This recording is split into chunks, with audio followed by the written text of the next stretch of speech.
Hey there everyone, in this video I will show you how to clear RAM cache in Windows 11. So let's get started.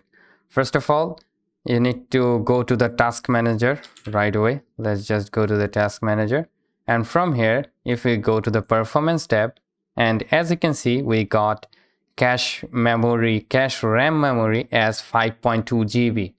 So I need to reduce it real quick. So what you need to do, we need to go to any of my browser, all right, then search for RAM map, search for it, and here is the RAM map.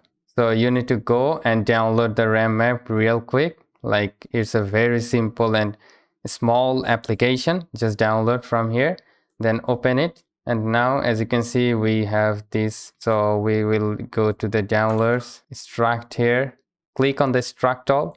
And now from here you need to select the RAM map application, send yes and agree. And as you can see we are highly done with our task right now, and it will take some time to load.